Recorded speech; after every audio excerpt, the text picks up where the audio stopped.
Davam edirik. Azərbaycanın işğaldan azad edilmiş ərazilərindəki böyük qayıdış proqramı çərçivəsində bugün Ağdərə və Ağdam rayonlarına növbəti köç prosesi baş tutdu. Doğma torpaqlarına qovuşan məcburi köçkünlər yaşadıkları sevinci və hisslərini real televiziyasında bölüşüblər, bərpa edilmiş evlərinə köç ediblər və bu prosesin növbəti mərhələsi də olaraq kəndlərdə infrastrukturların təkmilləşdirilməsi və əhalinin rahat yaşayışının zərurəti üçün şərait də yaradılıb. Elə köçlə bağlı reportajımız var, izləyək.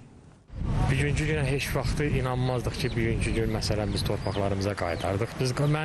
Şəxsən mən özüm inansam da, yəni nəvələrə, nə bilim övladlara biz deyirdilər ki, yox, nə gəzir də getdi. Amma Allah yenə deyirəm, dövlətimizi qorusun, Allah ordumuzu qorusun ki, bugünkü günləri bizə yaşatdılar.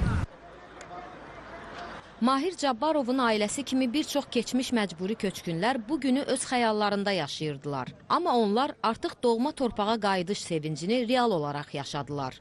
İşğaldan azad edilmiş ərazilərə böyük qayıdış proqramı çərçivəsində bugün Ağdərə və Ağdam rayonlarına daha 41 ailə köçürülür. Respublikanın müxtəlif yerlərində, yataqxanalarda, sanatoriya və inzibati binalarda müvəqqəti məskunlaşmış ailələrdən ibarət növbəti köç kərvanı Ağdərə rayonunun Həsənriz kəndinə və Ağdam rayonunun Sarcalı kəndinə yola salındı.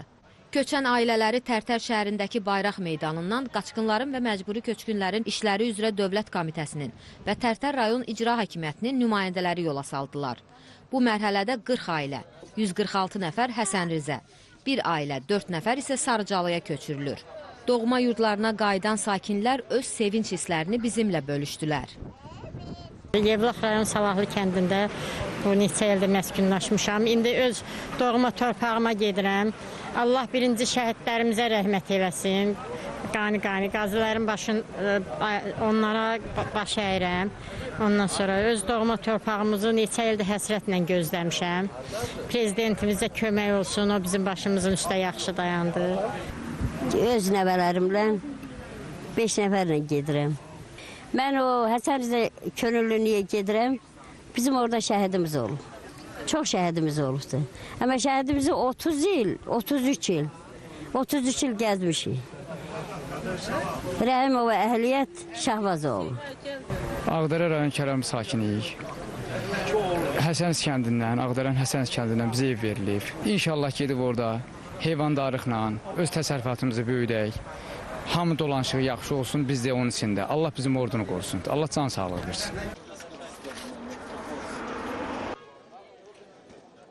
Köç kərvanı Ağdərə rayonunun Həsənriz kəndinə çatdıqdan sonra 146 nəfərdən ibarət 40 ailəyə bərpa edilmiş fərdi yaşayış evlərinin açarları təqdim olundu. Xankəndi şəhərində, Ağdərə və Xocalı rayonlarında Azərbaycan Prezidentinin xüsusi nümayəndəsinin muavini Səbuhi Qəhrəmanov kəndə köç edən sakinləri təbrik edərək onlara doğma yurdlarında xoşbəxt həyat arzuladı.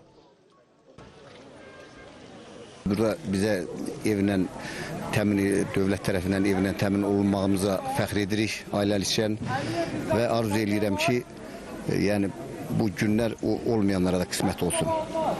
Allah razı olsun dövlətimizdən, Allah razı olsun xalqımızdan, ordumuzdan, Ali Baş Komandanımızdan fəxr edirik. Mən Ağdərədən çıxanda bir aylıq uşaq olmuşam. Şükür Allah'a bu günlər qayıtmışam, öz ailəmlə, uşağımla. Gəlməsə uşaqlar da maraqlanıb, ora nətər yerdir, nə bilim. Bu günümüzə min şükür. Allah şəhidlərimizə rəhmət eləsin yenə də. Köçkünlükdə çox yerdə gəzmişik, şəraitimiz də çox ağır olub. Ağır günlər görmüşük. Allah'ın bu gününə şükür. O əziyyətlər hamı yaddan çıxır. Allah devlətimizi, millətimizi qorusun. Allah Teala prezidentimizi qorusun. Arzu eləyək ki, həmişə bayrağımızla bərabər zirvədə olsun. Bugün həyata keçirilən köçdə nəzərə alınmaqla ümumilikdə Həsənriz kəndinə 130 ailə, yəni 452 nəfər köçürülüb. Xatırladaq ki, Ağdərənin Həsənriz kəndi fasiləsiz elektrik enerjisi, içməli su və təbii qazla təmin edilib. Kənddə 246 şagirdlik tam orta məktəb, tibb məntəqəsi, körpələr evi və uşaq bağçası var. Burada əhali əsasən arıçılıq və heyvandarlıqla məşğul olur. Həsənriz kəndinə ilk köç bu il martın 3-də olub.